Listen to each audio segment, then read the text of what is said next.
Hello लाडक्या बहिणींनो आणि लाडक्या ताईंनो, मुख्यमंत्री माझी लाडकी बहीण योजना आणि याचा 20वा हप्ताच म्हणजे फेब्रुवारी महिन्याचा हप्ता कधी भेटतो, कोणाला भेटतो याची आतुरता, उत्सुकता आणि उत्कंठा तुम्हा सर्वांना लागलेलीच आहे. यामध्ये लाडक्या बहिणींनो सरकारचा मोठा आदेश आलेला आहे. सरकारने मोठा आदेश जारी केलेला आहे आणि लाडक्या बहिणींनो शेवटचे 10 दिवस बाकी आहे. शेवटचे 10 दिवस बाकी आहे. कशासाठी?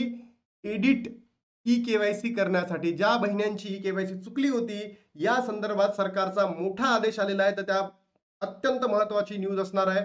सोबतच लाडक्या बहिणींनो, की फेब्रुवारी महिन्याचा हप्ता का बरं लेट होतो आहे, म्हणजे त्याला विलंब का लागत आहे, याचे कारण सुद्धा समोर आलेले आहे. सगळं तुम्हाला सांगणार आहे या व्हिडिओच्या माध्यमातून. आणि हे शेवटचे 10 दिवस बाकी असताना तुम्ही नक्की काय करायला पाहिजे, की जर तुम्हाला फेब्रुवारी महिन्याचा हप्ता किंवा मार्च महिन्याचा हप्ता जर पाहिजे असेल किंवा इथून पुढचे हप्ते पाहिजे असतील, तर यासाठी तुम्ही काय करायला पाहिजे असेल, तर या व्हिडिओमध्ये सगळं मी तुम्हाला सांगणार आहे. तर लाडक्या बहिणींनो, कमेंट बॉक्समध्ये सांगा मला तुमच्यापैकी कोणत्या कोणत्या बहिणींना 19वा हप्ता भेटलेला आहे. 19वा हप्ता भेटलेला आहे. नक्की कमेंट बॉक्समध्ये सांगा. सोबतच लाडक्या बहिणींनो, जर तुम्ही बघितलं असेल, आजचा आहे रविवार. आज आहे 22 तारीख. म्हणजे आज तर जी-आर येणार नाही. जी-आर येणार या दिवसांमध्ये. जी-आर येणार या दिवसांमध्ये. मग खरंच या दिवसांमध्ये येऊ शकतं का? या संदर्भात सुद्धा आता संभ्रम निर्माण झालेला आहे सरकारमध्येच. तुम्ही म्हणाल, "सर असं का?" सरकारमध्ये संभ्रम काय? कारण सरकार ॲक्चुअली जर तुम्ही बघितलं असेल, त्या करप्शन केसेसमध्ये बिझी आहे. सरकार त्या कॅप्टन बाबा, बुवा बाबाच्या याच्या प्रकरणामध्ये बिझी आहे. आणि लाडक्या बहिणींकडे त्यांचं बिलकुलही लक्ष नाहीये. फक्त लाडक्या बहिणींचा वापर ते निवडणुकीसाठी करतात. निवडणुकीसाठी करतात आणि निवडणूक संपल्या तर लाडक्या बहिणी कोण आणि कोण नाही हे सुद्धा करतात. जर तुम्ही बघितलं असेल, जेव्हा निवडणुका होत्या तेव्हा सगळे निकष बाजूला ठेवून लाडक्या बहिणींना लाभ द्यायला सुरुवात केली आणि आज जर आपण बघतो की 2 महिने पेंडिंग पडून सुद्धा लाभ लाडक्या बहिणींच्या अकाउंटमध्ये जमा झालेला नाही आहे. तर म्हणून सरकारने हे लाडक्या बहिणींसाठी उपाययोजना करावी, की या हप्त्यामध्ये म्हणजे येणाऱ्या 23 ते 27 या तारखा किंवा 28 या तारखांमध्ये लाडक्या बहिणींच्या अकाउंटला पैसे क्रेडिट करावे. लाडक्या बहिणींच्या अकाउंटला पैसे क्रेडिट करावे, एवढी अपेक्षा मी सरकारकडून बाळगतो आहे आणि विनंती सुद्धा करतोय. जर सरकारने यावेळेस असं केलं नाही, तर लाडक्या बहिणींनो तुम्ही विचार करा, हा फेब्रुवारीचा महिना गेला, मग मार्चचाही महिना जातील आणि मग तुम्हाला माहित असेल एप्रिल महिन्यामध्ये भेटेल आणि सरकार एका वेळेस 2 हप्ते देत नाही. तुम्ही याचा अनुभव घेतला असेल. म्हणजे सरकार या 2 पैकी एकच हप्ता देईल आणि मग हळू-हळू तुम्हाला 1 महिना काय पडत जाईल, मागे पडत जाईल, पेंडिंग पडत जाईल. असं सरकारने करायला नको. म्हणजे आपण आता एक्स्पेक्टेड ठेवू शकतो, की पुढल्या वीकमध्ये फेब्रुवारी महिन्याचा हप्ता म्हणजे ₹1500 तुम्हाला देऊ शकतात आणि जर असं या वीकमध्ये म्हणजे येणाऱ्या वीकमध्ये जर ₹1500 नाही आलेत, तर सरकारकडे महाराष्ट्राच्या महिला व बालविकास मंत्री आदितीताई तटकरेंकडे मी महाराष्ट्राच्या बहिणींकडनं, सगळ्याच माता भगिनींकडनं विनंती करतो, रिक्वेस्ट करतो, की 2 महिन्याचे पैसे मग त्यांना एकत्र द्यावेत. 2 महिन्याचे म्हणजे 3000 द्यावे फेब्रुवारी आणि मार्चचा. जर त्यांनी पुढल्या वीकमध्ये जर पैसे पाठवले नाहीत, तर लाडक्या बहिणींना 2 महिन्याचे पैसे एकत्र द्यावे. तर तुम्हाला काय वाटतं? तुमची प्रतिक्रिया काय? नक्की कमेंट बॉक्समध्ये सांगा लाडक्या बहिणींनो. आता सरकारचा आदेश आलेला आहे. लाडक्या बहिणींनो, जर तुम्ही बघितलं असेल, ही जी तुमची ई-केवायसी चुकली होती, ज्या बहिणींनी ई-केवायसी करताना काय केलं होतं, चुकी केली होती. चुकीमध्ये काय होतं, ते प्रश्न होते 2, हो किंवा नाही किंवा नाही किंवा हो करायचं होतं. आणि दुसरा मुद्दा होता, की ज्या बहिणींकडे पती नव्हते किंवा वडील नव्हते, त्या बहिणींनी काय केलं होतं, आपल्या मुलाचा, आपल्या मुलीचा आधार क्रमांक टाकला होता. बरोबर? तर अशा बहिणींची जी ई-केवायसी चुकली होती, तर अशा बहिणींसाठी आदिती तटकरे मॅमनी एक महत्वाची अपडेट दिलेली आहे. इम्पॉर्टंट अपडेट आहे. काय आहे ती अपडेट मी तुम्हाला सांगतोच. पण शेवटचे 10 दिवस बाकी आहे लाडक्या बहिणींनो, शेवटचे 10 दिवस बाकी आहे. जर तुमची ई-केवायसी चुकलेली असेल, तर तुम्ही 31 मार्च पर्यंत ती ई-केवायसी काय करा, बरोबर करा. अन्यथा तुमचा लाभ या ठिकाणी बंद केल्या जाणार आहे. बंद केल्या जाणार आहे.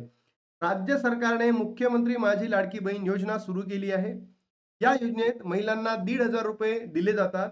या योजनेत फक्त ई-केवायसी केलेल्या महिलांनाच लाभ दिला जात आहे. म्हणजे ज्या बहिणींची ई-केवायसी झाली, ही ई केवायसी झाली माहित आहे का? ज्या बहिणींनी आपल्या वडील किंवा पती यांचे काय जोडले आहे, आधार कार्ड जोडले आहे आणि होय नाही किंवा नाही हो या प्रश्नांमध्ये चुकला असाल तरी तुमचा लाभ सुरू आहे, तरी तुमचा लाभ सुरू आहे. काही लोक युट्यूबर्स खूप काही चुकी सांगतात की होय नाही मध्ये की झाली म्हणून तुमचा लाभ बंद झालेला आहे. नाही लाडक्या बहिणींनो, होय नाही मध्ये चुका झालेल्या नाही आहेत. ज्या बहिणींनी आधार क्रमांक वडिलां आणि पतीऐवजी मुलाचा दिला असेल, मुलीचा दिला असेल किंवा सासऱ्याचा दिला असेल किंवा जाऊचा दिला असेल, अशा बहिणींचा लाभ बंद झालेला आहे. या बहिणींसाठी काय आहे, आता 31 मार्च पर्यंत एडिट करण्याचं ऑप्शन आहे. 31 मार्च पर्यंत. म्हणून लाडक्या बहिणींनो हे तुम्ही अपडेट करा. मला काही बहिण्यांचे असेही मेसेज आले आपल्या कमेंट बॉक्समध्ये की दादा मी ई केवायसी कंप्लीट केली होती, मला नोव्हेंबरचा हप्ता भेटला, मला डिसेंबरचा हप्ता भेटला, पण मला जानेवारीचा हप्ता भेटला नाही. हे सरकार बोगस आहे, नालायक आहे, ढोंगी आहे, मतलबी आहे. या बहिणींचं कुठे चुकी आहे? या बहिणींनी ई केवायसी केली म्हणून त्यांना नोव्हेंबर डिसेंबरचा हप्ता भेटला, जानेवारीचा का नाही भेटला?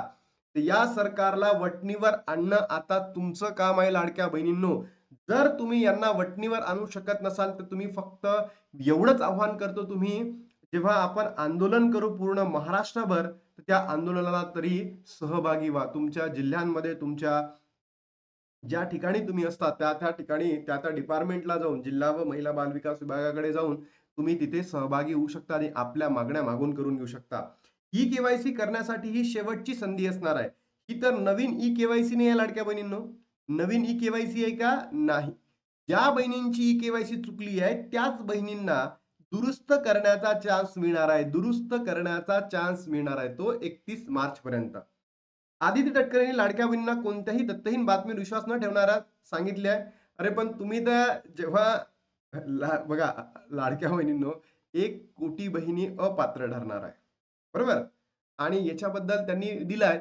मग असंच आदितीताई तटकरे जेव्हा पैसे कधी भेटणार आहेत, 2 महिन्यापासून आपण मीच नाही महाराष्ट्रातील अनेक युट्यूबर्स व्हिडिओ बनवत आहे. तर यांच्याबद्दल का बोलत नाही की पैसे कधी वाटप होणार आहे? एक डेट देऊन द्यावं. या तारखेला पैसे वितरण होणार आहे, संपलं काम. बाकी आम्ही व्हिडिओज बनवत नाही ना. पण ह्या दिल का? देईल का? देत आहे का? नाही देत आहे. मग अशा जर बातम्या आल्या आणि त्याच्यामध्ये जर त्यांना वाटलं की लाडक्या बहिणींचा आपल्यावर असंतोष होऊ शकतो, संभ्रमण निर्माण होऊ शकतो, तर मग डायरेक्ट ट्विट करतात. मुख्यमंत्री माझी लाडकी बहीण योजना लाभार्थ्यांना कपातीबाबत काही माध्यमांकडून प्रसारित करण्यात आली आहे. 31 मार्च 2026 पर्यंत लाडक्या बहिणींना ई केवायसी करण्याची संधी देण्यात आलेली आहे. ही प्रक्रिया अजूनही सुरू असून याबाबत अद्याप कोणतीही माहिती विभागाकडून प्रसिद्ध करण्यात आलेली नाही आहे. म्हणजे 10 दिवस बाकी आहे. तुम्ही काय करा, तुमची जर केवायसी चुकली होती त्याला तुम्ही एडिट करा. आता सर्वात महत्वाची बातमी की हा फेब्रुवारी महिन्याचा हप्ता लेट का होत आहे? एक रिझन लाडक्या बहिणींनो असा आहे की यांनी ई केवायसी केली आहे एडिटचं ऑप्शन देऊन. तर ही कधीपर्यंत होणार आहे? 31 मार्च पर्यंत. म्हणजे मला असं वाटतं की 31 मार्च पर्यंत हे काय करतील, ज्या बहिणींची ई केवायसी योग्य पद्धतीने झाली त्यांना सुद्धा लाभ द्यावा लागेल ना, कारण की त्यांचा लाभ आता बंद आहे. म्हणून एक हे रिझन असू शकतं की बाबा 31 मार्च पर्यंत ई केवायसी सुरू आहे, तर 31 मार्च नंतर आपल्याला लाभ भेटू शकतो, पण आता ते बघणं गरजेचं आहे. पण 31 मार्च नंतर झाला तर आपल्याला 2 महिन्याचे पैसे देणं किंवा भेटणं अपेक्षित आहे. दुसरं असू शकतं की निधीची कमतरता. निधीची कमतरता लाडक्या बहिणींनो नाही आहे. अनेक युट्यूबर्स म्हणताय की निधीची कमतरता, तर पण मला असं वाटत नाही. कारण जर तुम्ही बघितलं असेल लास्ट इयरला जे अजितदादा पवार होते यांनी आर्थिक निधी, एक सबसिडरी निधी मंजूर केला होता 6,100 कोटी काहीतरी, बरोबर? आणि या योजनेमधून आपला म्हणजे मार्च पर्यंतचा जो निधी होता या योजनेसाठी तो तेवढा गरजेचा होता, तोच केला होता. तर आता याची गरज नसेल. फक्त एकच रिझन आहे की 31 मार्च पर्यंत आहे. मग आता ज्या लाडक्या बहिणी आहे, ज्या लाडक्या बहिणी आहे आणि त्यांचा लाभ जून पासून जुलै पासून बंद झालेला आहे किंवा नोव्हेंबर पासून, डिसेंबर पासून किंवा जानेवारी महिन्यापासून बंद झालेला आहे. तर या बहिणींना पेंडिंग हप्ते मिळणार का? या बहिणींना पेंडिंग लाभ मिळणार का? तर याचं उत्तर आहे नाही म्हणजे नाही. पेंडिंग लाभ दिला जाणार नाही म्हणजे नाही. पेंडिंग लाभ भेटणार का लाडक्या बहिणींनो? नाही. मग सरकारचा आदेश का आलेला आहे की तुम्ही 31 डिसेंबर पर्यंत ई केवायसी काय करा, लवकरात लवकर करून घ्या. एडिट नव्याने ई केवायसी करायचा चान्स नाही आहे. न्यू ई केवायसी करायचा चान्स नाही आहे. त्या बहिणी जून पर्यंत अपात्र ठरलेल्या आहेत. पण ज्या बहिणींची ई केवायसी चुकली होती, त्यांनी त्यांच्या पतीचा आधार क्रमांक ऐवजी जे मुलाचा दिला असेल, मुलीचा दिला असेल, अशा बहिणींची ई केवायसी चुकली होती, तर अशा बहिणींनी 31 डिसेंबर पर्यंत करा. या कारणामुळे वितरणाला विलंब होत आहे. कोणतं रिझन आहे? 31 मार्च पर्यंत ज्या बहिणींची केवायसी चुकली होती, त्या बहिणींची केवायसी झाल्यानंतर लाभ भेटू शकतो. शेवटचे 10 दिवस बाकी आहे. लवकरात लवकर जी प्रोसेस सांगितली आहे, ई केवायसी एडिट करून घ्या आणि त्याच्या माध्यमातून मग आपला लाभ सुरू होईल. पण 31 मार्च नंतर जर सरकारने वितरणाला सुरुवात केली, तर 2 महिन्याचे पैसे एकत्र भेटावे का? नक्की कमेंट बॉक्समध्ये सांगा. पण या चालू हप्त्यामध्ये जर दिला, तर ते 1500 रुपयावर सुद्धा आपल्याला समाधान मानावं लागू शकते. आता लाडक्या बहिणींनो इथे थांबतो आणि भेटतो तुम्हाला नवीन व्हिडिओमध्ये. तोपर्यंत जय हिंद, जय महाराष्ट्र, जय श्रीराम.